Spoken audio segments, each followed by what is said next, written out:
Hi, I'm Kendra Paulson. I'm currently teaching K-5 general music. There have been many high intensity situations that I've experienced at my time at this school, and a lot of them I have learned simply just stem from misdirected emotions that are caused from incidents that are happening at home.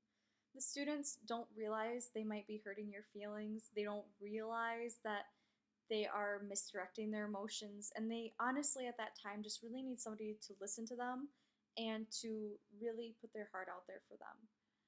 The first time I ever experienced a high intensity situation, I honestly froze. I had no clue what to do.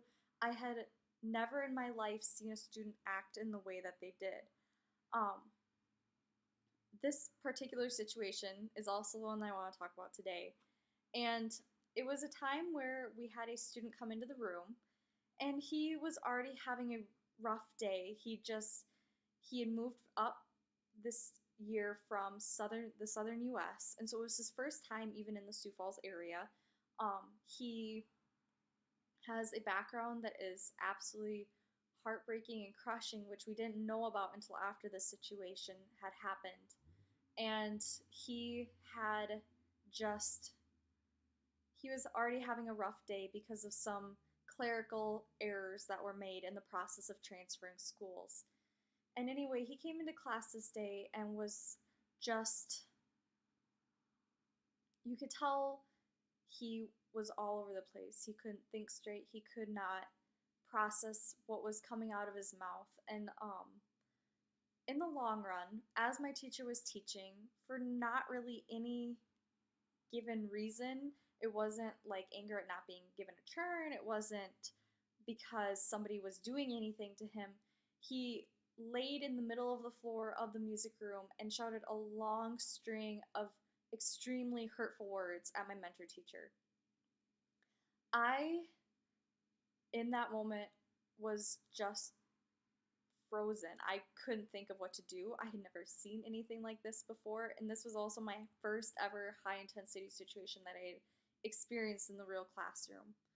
In the long run, what we ended up doing was we called the tier 2 teachers, and they came and removed the student from the classroom.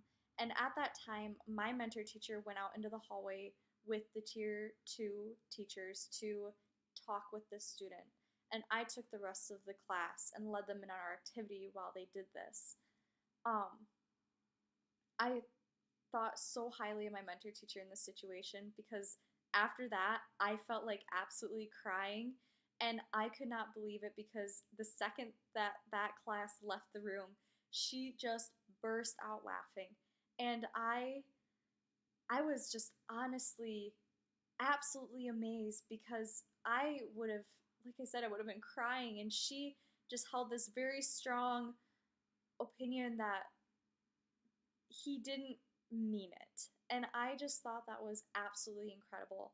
And sure enough, come to find out that after spending some time with the tier 2 people, he came back in tears with a very absolute sincere apology. And in the coming week, we ended up finding out more of his background, and we just felt for him. And the second after that incident happened, we immediately started doing everything we could to build a relationship with him. We would ask him if he wanted to come have lunch with us during his lunchtime.